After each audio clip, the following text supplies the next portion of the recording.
أهلا بيكم في قناة سر الأوامر. معاكم أحمد حمدي.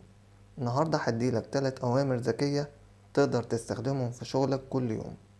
شات جي بي تي مش بس أداة كتابة، ده ممكن يكون مساعدك الشخصي لو عرفت تستخدمه صح. يلا بينا نبدأ بالأمر الأول: كتابة إيميل رسمي.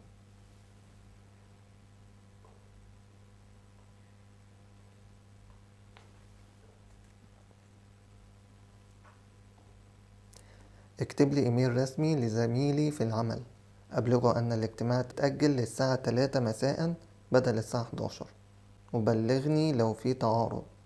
خلي الأسلوب مهني ومحترم. أكيد يا أحمد، إليك نموذج إيميل رسمي ومهني يمكنك استخدامه.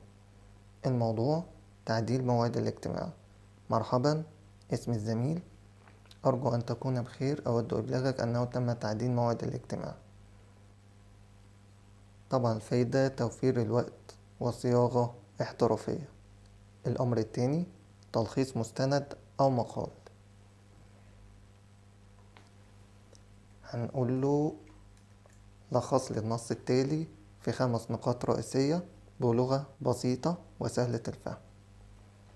المقال: أنا لقيت مقال على موقع بيتكلم عن الذكاء الاصطناعي. المقال طويل جدا،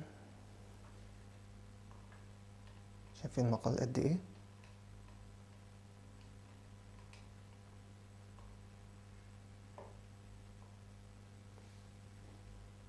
أكيد يا أحمد، إليك تلخيصا مبسطا في 5 نقاط رئيسية.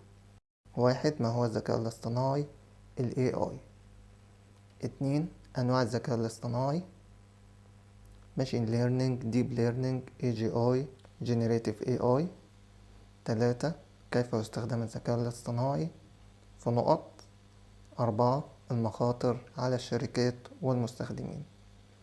5. كيف يمكن تقليل المخاطر. 5 نقط، جوه كل نقطة في نقط تانية مختصرة أقرب للعقل، بدل المقال الطويل جدا. غير إنه ترجمه للغة العربية، مقال كبير جدا هو لخصه في 5 نقط بس. النتيجة: تلخيص دقيق وسريع. الفايدة طبعا تقدر تستخدمه في المذاكرة أو تحضير الاجتماعات. الأمر الثالث: إعداد عرض برزنتيشن تقديمي.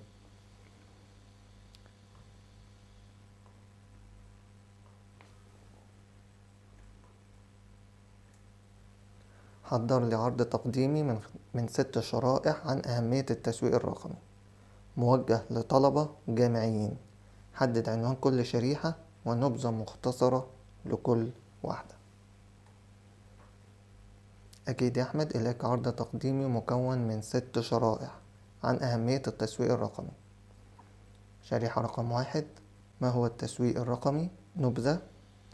الشريحة 2: لماذا أصبح التسويق الرقمي مهما؟ نبذة. شريحة 3: مزايا التسويق الرقمي، والنبذة طبعا جواها نقط. شريحة 4: مهارات التسويق الرقمي المطلوبة. شريحة 5: تطبيقات عملية لطلبة الجامعة. والشريحة 6: كيف تبدأ. حاطط النبذة في نقط علشان تبقى سهلة الشرح والتوضيح. هل تحب أجهز لك نسخة باوربوينت أو جوجل سلايدز من العرض، أو تصميم بصري بسيط لكل شريحة؟ النتيجة زي ما انتوا شايفين، مخطط عرض جاهز تقدر تنفذه على باوربوينت بمنتهى السهولة.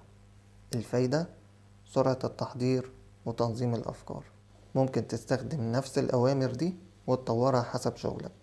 كل ما كنت محدد أكتر في الأمر، النتيجة هتكون أدق وأفضل. شات جي بي تي مش هيفهمك لو قلتله ساعدني في شغلي، لكن هيفيدك لو قلتله ساعدني ازاي. جرب الأوامر دي وارجع قولي في الكومنتات ايه أكتر واحد فادك. ولو عندك نوع شغل معين وعايز تعرف ازاي تستخدم شات جي بي تي فيه، اكتب لي وهساعدك. الفيديو الجاي هيكون بعنوان: خلي شات جي بي تي يشتغل كأنه موظف عندك.